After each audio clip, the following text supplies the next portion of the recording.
여러분 반갑습니다. 정말 잘 때 할 수 있어 법안 스님의 걱정 말고 경전공부 법안입니다. 자비심으로 인해 보리심을 내고 보리심으로 인해 깨달음을 이루니 깨달음은 자비심에서 비롯되는 것이다. 화엄경의 말씀입니다. 저도 자비심과 보리심에 대해서 종종 이야기를 드리는데요.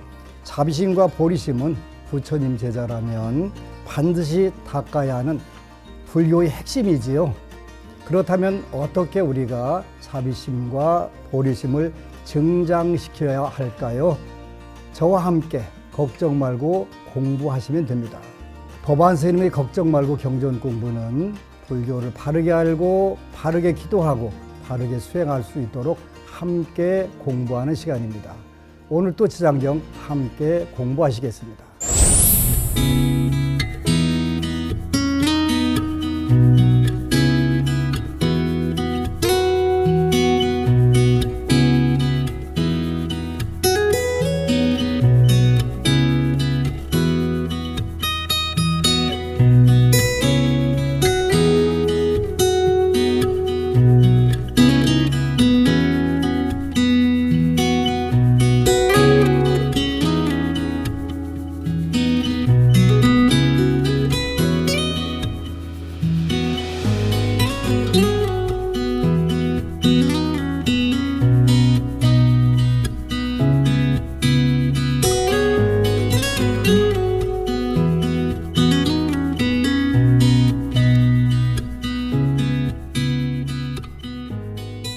지난 시간에 염라 왕중 찬탄품 같이 공부하면서 정리를 해드릴게요. 첫 번째, 명부는 벌을 주는 것이 아니라 자기 업을 밝게 비춰보는 확인하는 과정이다.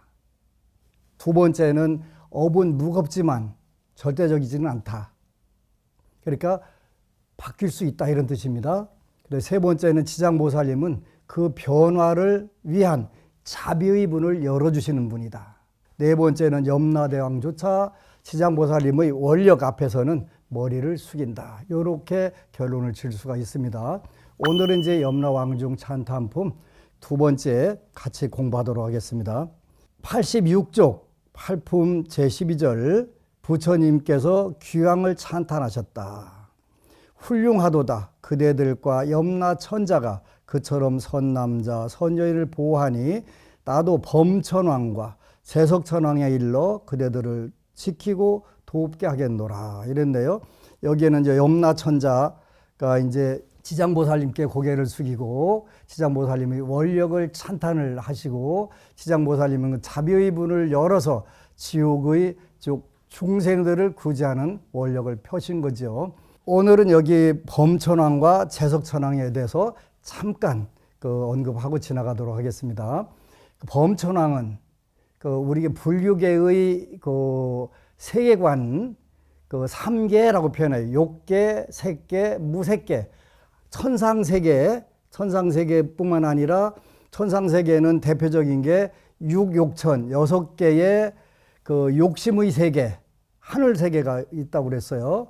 그 다음에 두 번째는 색계, 그 다음에 세 번째는 무색계, 두 번째 하늘인 색계에 초선천이라고, 보통 색계는 18층 천이라고도 하고 17층 천이라고 하는데 한전불교, 중국계 불교에는 18층 천이라고 해서 색계에 무상천이라고 하는 하늘이 들어가면 18층 천이 되고 인도 전통, 나란다 전통에서 티베트로 전래된 불교에서는 17층 천이라고 그래요. 17개 하늘 17층 천.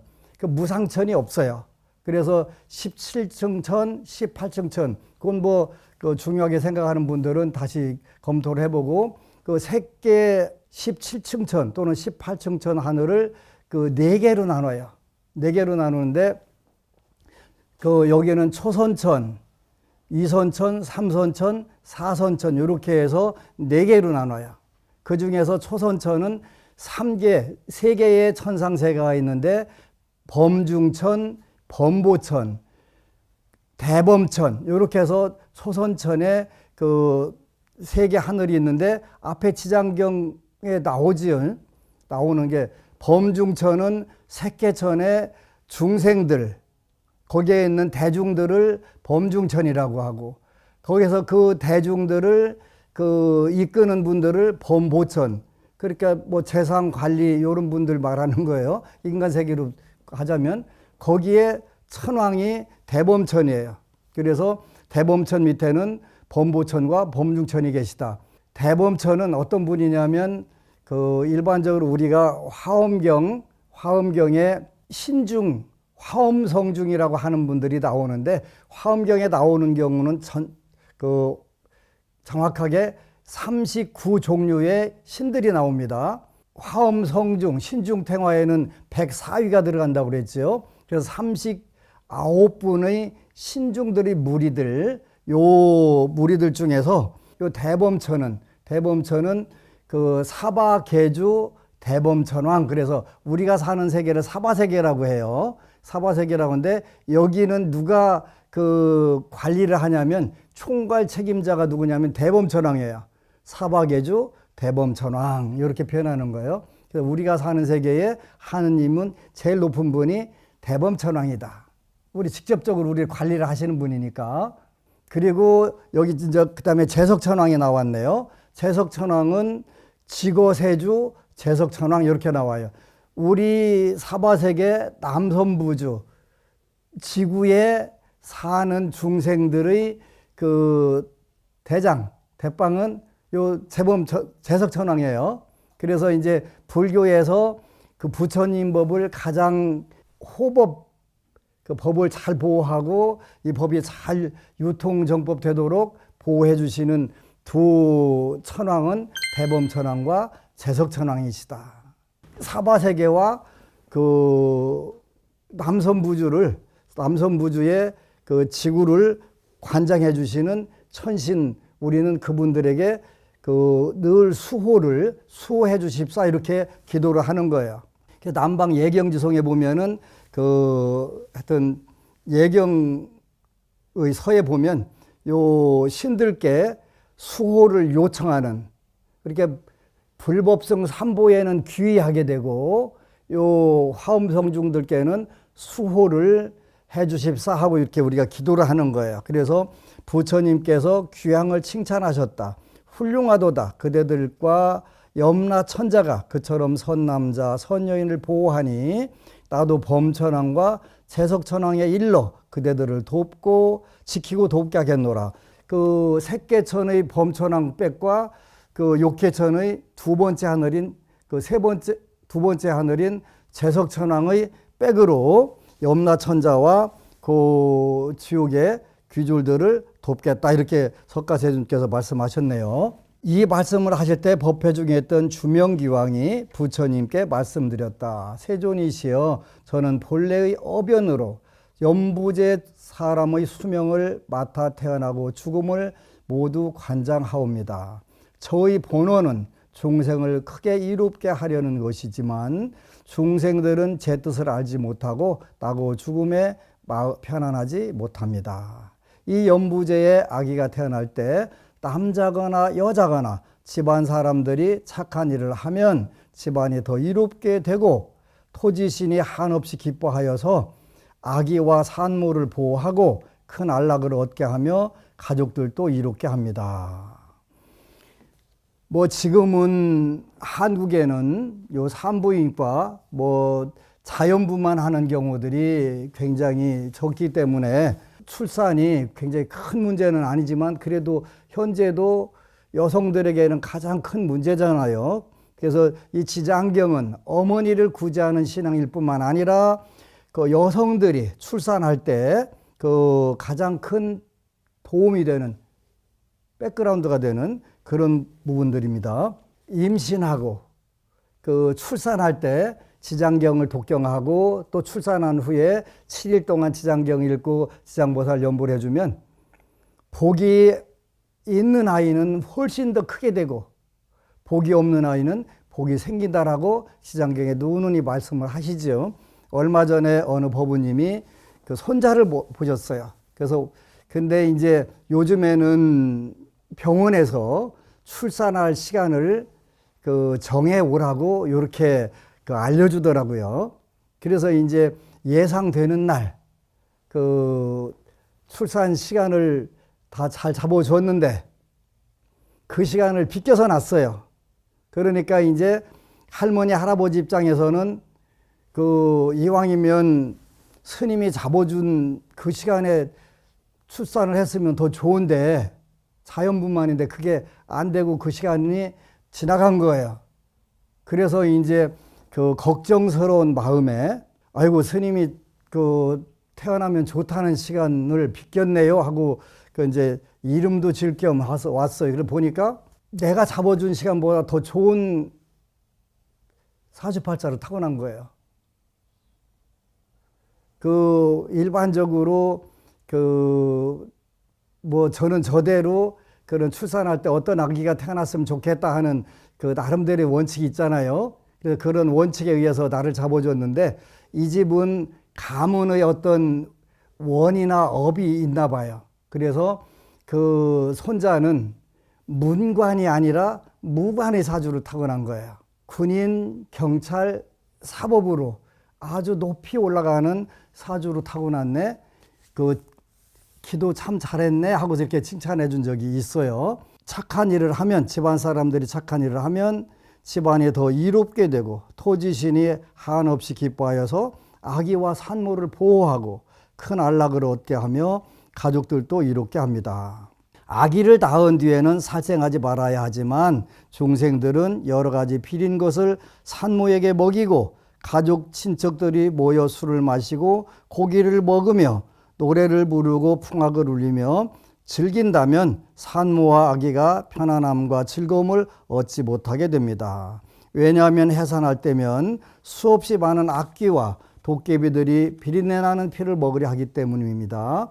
그러므로 제가 미리 집안의 토지신들이 산모와 아기를 잘 보호하여 편안하게 해주도록 합니다. 사람들은 마땅히 이에 감사하고 복을 베풀어 모든 토지신들에게 보답해야 함에도 도리어 살생하여 잔치를 벌이니 이는 스스로 재앙을 불러 아기와 산모를 함께 해치게 됩니다. 금생에 제가 부처님 모시고 살 준비를 한 때부터 41주년이 됐는데요. 요 구절 정말 중요한 부분들이에요. 한 번은 서울에 어느 제 대학 선배가 손자 이름을 질러 왔어요. 그런데 연년생으로 손자를 낳았는데 지난해 태어났던 손자가 1년 동안 몸이 많이 아팠대요. 그래가지고 어떤 희귀한 병에 암에 걸려가지고 돈을 몇 억을 썼대요. 아기를 살리려고요. 이제 옛날에는 사찰에 스님들이 조선시대 때 또 그 이후에 줄곧 사찰에 스님들께 어려운 일이 있으면 전부 와서 물어보잖아요. 물어볼 때 뭐 때문에 그렇습니다 이렇게 대답해 주는 방법들이 있었어요. 저는 이제 노스님들이 저희 사찰에 오시거나 또 제가 방문하게 되면 노스님들께 꼭 여쭤보고 이런 부분들은 어떻게 하셨을까요? 이렇게 공손히 봉청, 경청하는 마음으로 말씀을 드리면 노스님들께서 평생 활용하셨던 노하우를 하나씩 일러주시더라고요. 그래서 그걸 하나 배웠는데 그게 참 유용해요. 이 아기는 물론 아플 수 있는 운은 맞다. 근데 불치병, 나치병에 걸리는 운은 아니다. 그럼 요거는 잘못된 부분도 있는데 혹시 요 아기 해산 간호할 때 누가 상갓집에 갔다 온 사람이 이 아기를 보러 온 것 같다. 그랬더니 본인이 할아버지 할머니가 상갓집을 들렸다가 5일째 되는 날 그 아기를 보러 갔는데 그때부터 울고 난리가 난 거예요. 이왕에 저하고 신앙을 하니까 스님 이런 일이 있었는데 이게 왜 그럴까요? 라고 물었으면 몇 억도 쓰지 않았고 그렇게 어린 아기 수술도 여러 번 하지 않았고 이래 할 수가 있는데 그런 상황이 벌어진 거예요. 안타까웠던 일이 있었는데 그런 경우가 여러 번 있었어요. 또 하나는 어린 아기가 태어났는데 21일째 어린 아기 심장 수술을 하더라고요. 요즘은 의술이 워낙 좋아서 심장 수술을 하는데 또 이게 잘 안 돼가지고 폐도 또 수술해야 되고 21일 된 아기를 삼성의료원에 가니까 그 소아 중환자실이라는 데가 있더라고요. 면회 시간에 잠깐 가서 그 축원을 해줬는데 그 길로 이제 그 병원에서 그 이제 친척이 이 아기는 살아도 정상적인 사람 역할을 못 합니다. 그런데 지금 10살 좀 넘었을 거예요. 벌써 15살 정도 됐겠네요.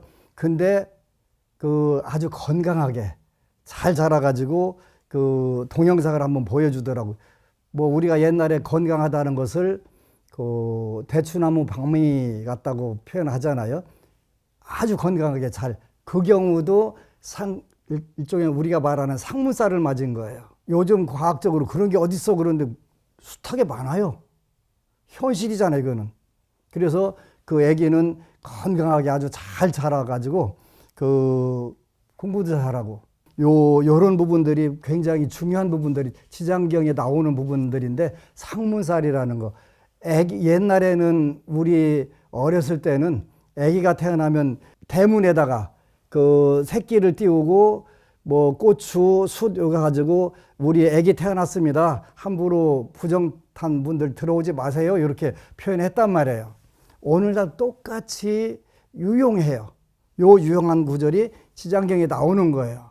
그러니까 그런 게 어디서가 아니라 우리가 지혜가 이런 부분에서 나이 먹은 분들이 지혜가 필요한 부분들이에요. 그리고 이제 저는 물론 비건이고 채식주의자이기 때문에 그 불자들에게 특히 요 부분들 아기가 태어났을 때 뭐 회복 간호 시킨다고 그 뭐 잉어 또 가물치 사다가 요거 먹이는 경우들이 많은데 아주 희한한 걸 많이 봤어요. 그 어린 아기들이 요즘은 아토피라고 하는 피부병에 대해서 굉장히 고통을 많이 당해요. 왜 그럴까 해서 이제 그분들 엄마한테 물어보는 거예요. 요 아기 태어났을 때 회복 간호한다고 잉어나 가물치 드셨지요? 그러면 예, 그러거든요. 그런 거 먹이면 안 돼요. 요즘은 뭐 그거 아니래도 영양 보충하고 산모가 건강 회복할 수 있는 음식 영양들이 많잖아요. 옛날에는 없었으니까 그거 먹였어요. 그러니까 오늘날에는 여기에 지장경에 나오는 대로 술을 마시고 고기를 먹으며 이런 부분들을 조금 우리가 자제하는 게 굉장히 좋을 것 같아요. 그래서 이런 부분들이 지혜예요, 지혜. 사람들은 마땅히 이에 감사하고 복을 베풀어 모든 토지신들에게 보답해야 함에도 도리어 살생하여 잔치를 벌이니 이는 스스로 재앙을 불러 아기와 산모를 함께 해치게 됩니다. 복을 베풀어 이렇게 돼 있는데 안심정사 만선 공덕회에다가 공양미 1톤 기증하겠습니다. 이렇게 해서 보내주세요. 그러면 저는 만선공덕회에 공양미가 1년에 보통 100톤에서 120톤 나가는데 쌀 하나도 절대 꺼내서 쓰지 않아요. 제가 1년에 10톤 내지 20톤 내는데 거기서 쌀을 왜 꺼내다 쓰겠어요? 왜 그러면 10톤 내지 20톤을 드냐? 그건 가장 큰 복이 되잖아요. 우리가 심청전 보면은 신봉사가 공양미 300석에 눈 뜨고 딸 찾고 나중에 남평왕이라는 왕도 되고 하잖아요. 공덕을 짓는 거예요. 지금도 이제 안심정사에서는 지난해까지 그 준법센터라고 하는데 1년에 40톤 정도 기부를 했어요. 그런데 그게 이제 굉장히 그 복을 짓는 데는 어려운 쪽에 복 짓는 게 좋아요. 그래서 저는 이제 금생에 복을 좀 짓고 살았으면 좋겠다. 이런 생각을 해서 교도소 법회하고 또 그런 수영자들 출소했을 때 머무는 그런 곳에 집중적으로 공양미를 40톤 정도 또 이렇게 넣다 보니까 또 어떤 분들은 왜 하필이면 그런 사람들한테 하냐. 어려운 사람들한테 힘이 되는 게 복덕이 커지는 거예요. 물론 그뿐만 아니라 그동안 코로나 전국에 군법당에 초코파이를 지원하다가 멈추고 소년원하고 준법센터하고 했는데 이제 새해부터는 군법당에도 초코파이나 초코바를 그 지원을 해야 되겠다고 하는 이제 여러 가지 계획을 가지고 있어요. 복을 짓는 거예요. 복을 짓는 거. 한 생에도 얼마든지 운명을 바꿔서 그 복덕자량이 충분히 발휘되게 할 수 있어요. 제가 그 모델이에요. 롤 모델 제가. 저는 그거 되고 싶어서 법우들에게 이렇게 하니까 발복이 돼서 모든 게 풍족해지더라. 이거를 제가 증명하고 싶었어요. 기도를 하게 되면 좋아진다는 걸 하기 위해서 기도를 했어요. 그리고 이제 앞으로도 그 누가 제 그 운명을 체크해 주는데 그 앞으로 30년 더 산대요. 그래서 30년 동안 뭘 할까 고민하다가 만일 기도를 한번 해야 되겠다. 내가 복덕자량과 지혜자량이 있어야 나한테 오는 신도들, 법우님들한테 도움이 될 수가 있잖아요. 그게 뭐예요? 보리심이라는 거잖아요. 보리심.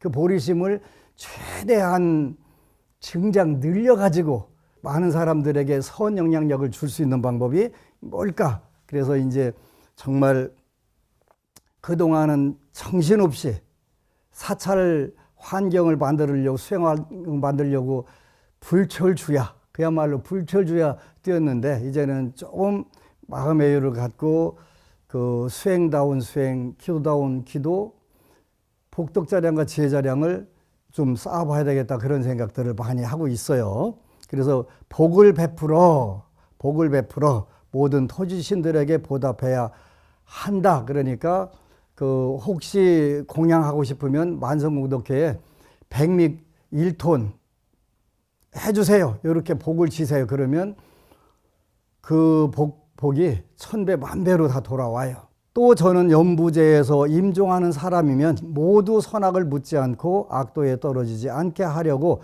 애쓰고 있사온데 하물며 스스로 선근을 닦아서 제 힘을 도와주는 사람은 어떠하겠습니까? 이 연부제에서는 신행을 한 사람도 임종할 때에는 역시 100천이나 되는 악도의 귀신들이 부모나 가족의 형상으로 둔갑하여 나타나 망인을 이끌어 악도에 빠지게 하거늘 하물며 본래부터 악업을 지어온 자는 어찌 되겠습니까? 선행, 이제 임종할 때 우리가 우리나라는 발달되지 않은데 대만 쪽은 그 존염연불이라고 그래서 임종하는 분에게 귀로 알아듣게 연불을 하는 경우가 있어요.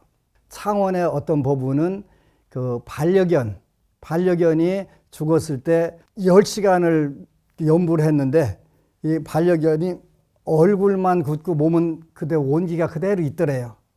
그래서 남편분이 불교에 대해서 굉장히 회의적이었는데 그 모습을 보고 맞다 해가지고 불교 신앙생활 하는데 부인이 하는데 적극적으로 도와준 경우가 있고 대구에 있는 어느 법우는 3번을 존염연불을 한국에서 했대요. 화교 법우인데 근데 정말 10시간을 했는데 전혀 몸이 굳지 않고 그렇게 되더라. 그래서 존염연불이라는 게 굉장히 중요해요.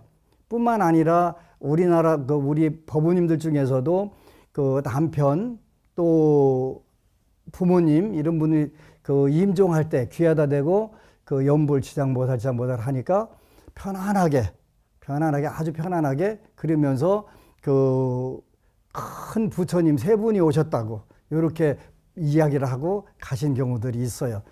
부처님 법에는 허송한 게 없어요. 그러니까 이런 부분들 임종할 때도 존염연불이 굉장히 중요한 거예요. 지장경 89쪽 8품 17절 세존이시여 이와 같이 연부제의 남자나 여인이 임종할 때에는 정신이 아득해져서 선악을 분간하지 못하고 눈과 귀로 볼 수도 들을 수도 없습니다. 이때 망인의 가족들이 큰 공양을 베풀고 존중한 경을 읽으며 부처님과 보살의 명호를 연불하면 이러한 좋은 인연으로 망인이 모든 악도에서 벗어나게 되고 모든 마귀와 귀신을 흩어지고 물러가게 합니다. 아주 중요한 부분이에요. 임종하실 때에 경전을 읽어드리든가 경전 읽기가 조금 불편하면 명호연불 제일 중요하다고 그랬죠. 명호연불을 귀에다 대고 해드리게 되면 아주 큰 가피를, 은혜 가피를 입을 수가 있습니다. 이러한 좋은 인연으로 망인이 모든 악도에서 벗어나게 되고 모든 마귀와 귀신을 흩어지고 물러가게 합니다. 저도 저희 아버님이 돌아가셨을 때 모셔놓고 목탁을 치면서 독경을 했는데 제가 이제 선정에 들어가는 거예요. 선정에 들어가는데 우리 아버님이 제가 독경해주는 힘에 의해서 이제 업을 닦는 모습으로 나오는 거예요. 그런데 깜깜한 조그만 방에서 업을 닦고 있는데 제가 선정 중에 보니까 문이 하나에서 발로 탁 차니까 물이 딱 떨어져 가면서 환하게 빛이 들어오는 거예요. 아, 정말이구나. 정말이구나. 하나하나 임상 실험해가지고 체험한 부분들이에요. 세존이시여, 제가 살펴보아 모든 중생, 어떤 중생이든 임종할 때 한 부처님의 명호나 한 보살의 명호, 대승경전의 한 구절이나 한 개송이라도 듣는다면 이러한 사람은 오무간 지옥에 떨어질 살생죄를 제한 작은 악업으로 악도에 떨어질 자는 모두 해탈을 얻게 하겠습니다. 굉장히 중요한 여권을 받은 거예요.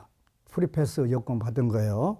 오무간 지옥에 떨어질 살생죄를 제한 작은 악업으로 악도에 떨어질 자는 모두 해탈을 얻게 하겠습니다. 부처님께서 주명 귀왕하게 말씀하셨다. 그대가 대자비로 큰 원을 세워 남과 죽음을, 태어나고 죽음을 받는 모든 중생을 보호하니 미래세의 남녀 중생이 나고 죽을 때 그대는 이 서원에서 물러서지 말고 모두를 해탈시켜 길이 안락을 얻도록 하라. 지장보살님의 백으로 주명기왕께서 우리가 생사의 속에서 헷갈리지 않게 전부 다 보호해 주신다는 뜻이지요. 귀왕이 부처님께 말씀드렸다. 원컨대 염려하지 마옵소서. 저는 이 몸이 다하도록 생각마다 연부제의 중생들을 보호하여 날 때나 죽을 때 모두 안락을 얻게 하겠습니다. 다만 저는 모든 중생들이 나고 죽을 때에 제 말을 믿고 받아들여 모두가 해탈을 얻고 큰 이익을 얻기를 바랍니다. 그때 부처님께서 지장보살에게 말씀하셨다. 이 주명귀왕은 과거 백선생을 대귀왕으로 지내며 중생을 나고 죽음 속에서 보호하고 있으니 이는 보살이 자비원력으로 대귀왕의 몸을 나타낸 것이지 실은 귀왕이 아니다.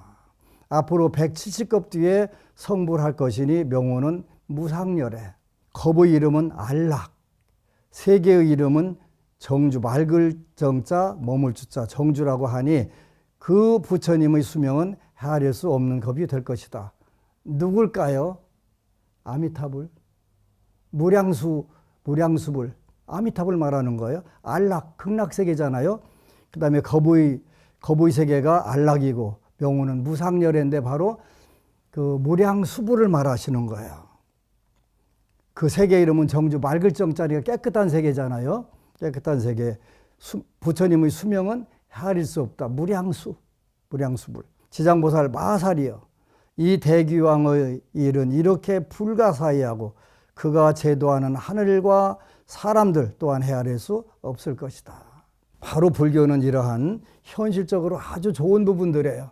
오늘 잠깐 하면 중생들은 왜 악업, 죄업을 반복하는가? 이 부분 조금 정리를 할게요. 염라대왕은 요 8품 염라왕 중 찬탄품에서 아주 중요한 진단을 내립니다. 이렇게 말씀하셨네요. 중생들은 선한 마음을 잠시 내다가도 금방 잊고 또다시 악업을 짓습니다. 염라대왕이 말씀하신 거예요. 왜 그럴까요? 그 이유는 습관 때문입니다. 뭐 때문이라고요? 습관이요. 그래서 그 악업도 습관이고 선업도 습관이다 이렇게 표현하셨어요. 그죠? 습관. 우리가 물론 그 성유식론이나 육아사지론이라고 하는 논설을 보면 그 오종인과라고 하는 게 있어요. 오종인과. 오종인과 중에서 우리가 짓는 악업들, 선업이 됐든 악업이 됐든 이게 그 익어가면 열매가 다르게 열린다고 그랬어요. 그 열매는 6세계를 만들어요. 우리가 했던 몸과 말과 뜻으로 지었던 악업과 선업이 그 6도 세계를 만든단 말이에요. 천상, 인간, 아수라, 지옥, 악이 축생을 만든단 말이에요. 그래서 악업도 습관이다. 이제 여기 대표적인 게 남을 미워하는 습관, 욕심내는 습관, 화를 내는 습관, 이런 것이 쌓여 악업의 흐름을 만든다. 처음에는 아무것도 아니었는데 어느 순간에 그게 거대하게, 처음에는 쫄쫄쫄쫄 나왔는데 그게 낙동강을 이루는 거잖아요. 황지 모세가 하면 조금 나오는데 그게 낙동강을 이루는 것처럼 바로 악한 습관이 거대하게 우리의 악도, 지옥악이 축생을 만들어 간다. 이렇게 표현하셨어요.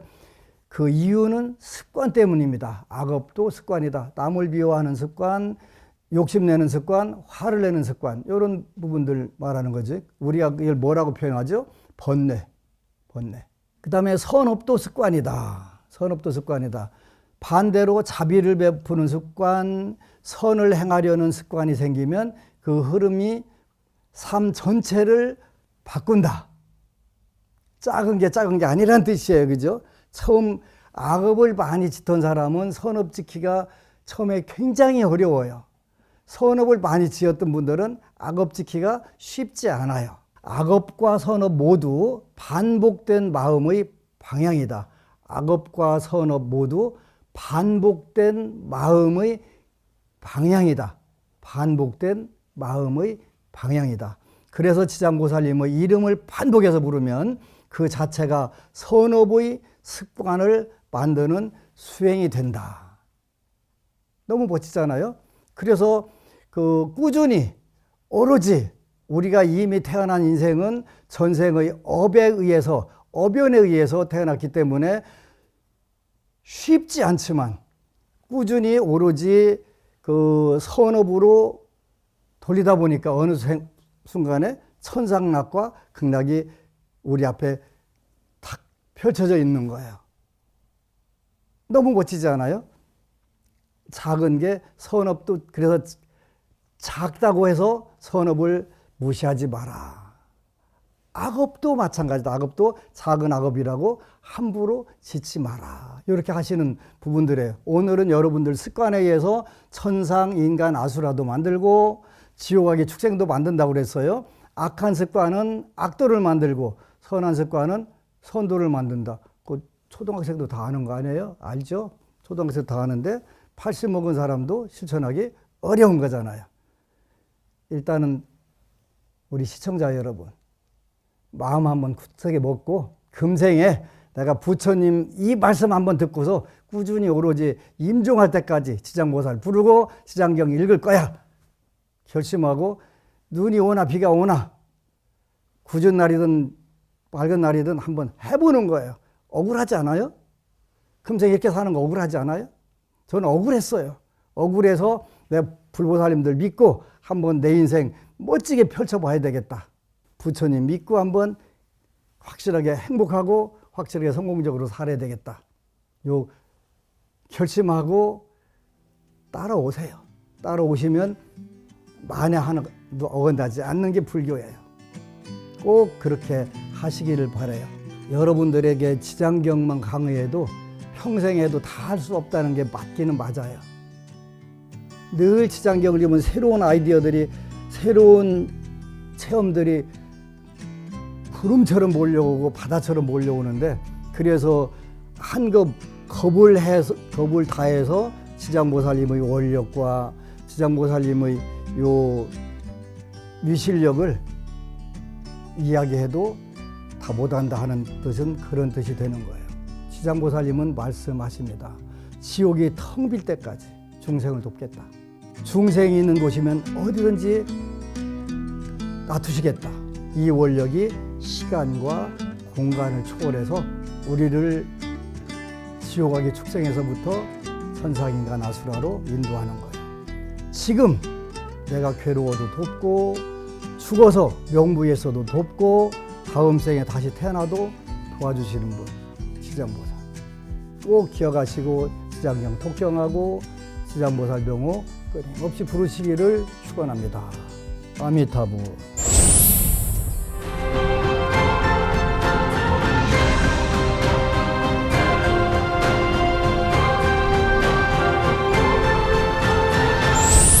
운명을 바꾼 사람들, 안심정사 카페와 유튜브 댓글로 보내주신 사연 소개해 드릴게요. 정의법우님, 법안스님 TV로 늘 뵙고 있습니다.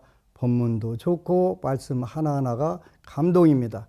저는 지금 몸이 안 좋아 열심히 건강한 음식을 먹으며 마음 수련을 하고 있습니다. 앞으로도 좋은 말씀 부탁드립니다.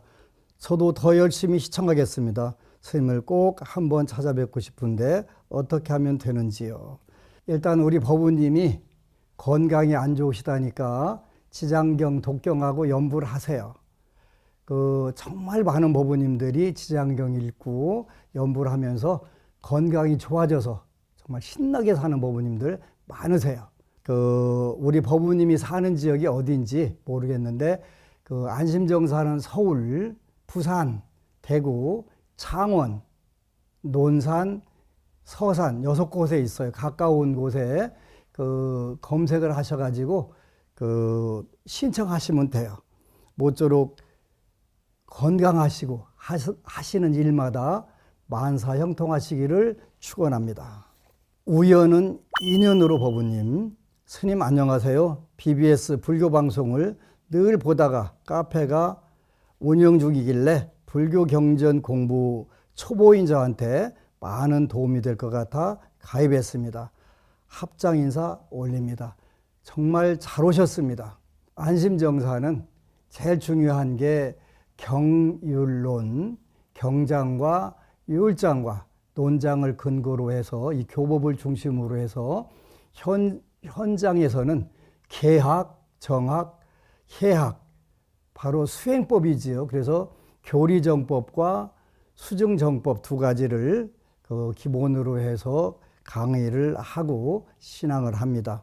자주 오셔서 많은 것 같이 절차 탁마하시기를 축원합니다. 감사합니다. 법안스님의 걱정 말고 경전 공부에선 기도를 통해 운명을 바꾼 사람들의 이야기를 전해드리고 있죠. BBS 불교 방송 홈페이지나 유튜브 댓글로 사연 보내주시면 소개해드리고 선물도 보내드리겠습니다. 오늘 또 운명을 바꾼 법우님 이야기 만나보겠습니다. 아이의 우울증이 나았습니다.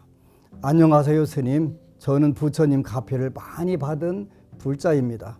이제는 세월이 많이 흘렀지만 당시를 생각해도 가슴이 철렁 내려앉는 일이 있었습니다. 10여 년 전 일인데요. 전교에서 1, 2등 하던 아이에게 갑자기 우울증이 왔습니다. 공부도 못하고 학교 생활도 제대로 하지 못할 정도로 상황이 심각했지요. 좋다는 병원은 다 찾아다니면서 입원과 퇴원을 반복했고 아이는 간신히 학교 졸업은 할 수 있었습니다. 감당 못하게 많이 나오는 병원비도 병원비지만 아이가 힘들어하는 모습은 차마 볼 수 없을 정도였습니다. 자식의 아픔을 보기만 해야 하는 마음은 천갈래 만갈래 찢어졌습니다. 대신 아파줄 수만 있다면 얼마나 좋을까 수도 없이 생각했지요. 3년 후 병원을 옮겨 입원을 시켰는데 마침 병원 내에 법당이 있어서 틈만 나면 찾아가 기도를 했습니다. 그러다 어느 날 우연히 법안스님이 쓰신 책을 만나게 되었고 저는 곧바로 안심정사로 전화를 걸었습니다. 우리 아이가 많이 아픈데 스님을 뵐 수 있느냐고 물어보니 먼저 지장경을 읽고 있으라고 친절하게 말해 주셨습니다. 저는 무턱대고 지장경을 읽으며 기다렸습니다. 그리고 한 달이 지나 스님을 뵈었을 때 스님께서는 지금은 그런 시기이니 열심히 지장기도 하면서 아이와 함께 잘 극복해보자고 하시더군요. 스님을 뵙고 돌아오는 저는 다음날 새벽부터 기도를 시작했습니다. 아이가 좋아지기만 한다면 무슨 일이든 못하겠느냐는 심정이었습니다.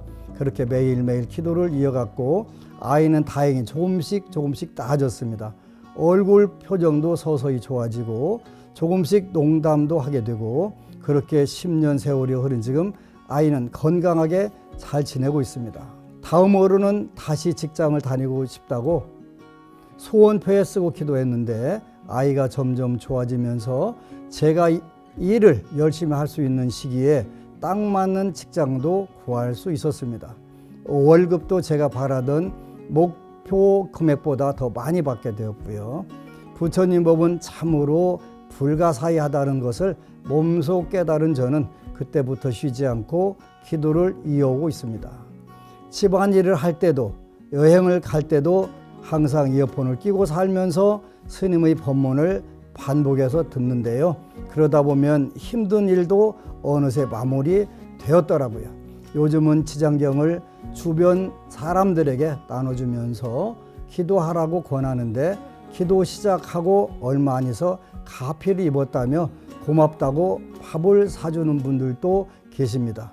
조금 더 일찍 법안 스님을 배웠다면 저희 아이가 그렇게까지 힘들지 않았을 텐데 싶은 아쉬움도 없지 않지만 늦게나마 스님을 뵌 것만으로도 큰 행운이라고 생각합니다.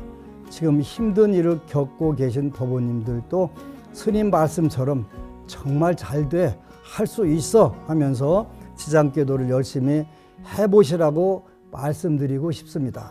부처님과 지장보살님과 법안스님께 감사하다는 말을 저처럼 매일 하게 되실 겁니다. 어려운 위기 잘 극복하시고 꽃길을 가시는 법우님, 앞으로 인생은 늘 꽃길만 걷기를 축원 올립니다. 그리고 지장경과 지장보살의 위대한 위실력 체험하셨으니까 그대로만 하시면 어떠한 어려운 문제도 수월하게 술술 잘 풀어질 겁니다. 꼭 그렇게 되시기를 축원합니다. 법안 스님의 걱정 말고 경전 공부 함께 공부했습니다. 정말 잘 돼 할 수 있어는 누구에게나 통하는 마법 같은 말입니다. 오로지 꾸준히 기도 정진하신다면 여러분도 부처님과 지장보살님의 가피를 입으실 수 있습니다. 그러니 한 주 동안도 지장경 열심히 읽으십시오. 정말 잘 돼 할 수 있어 법안 스님의 걱정 말고 경전 공부 다음 시간에 뵙겠습니다. 오늘 또 함께 해주신 법원님들 정말 감사드립니다.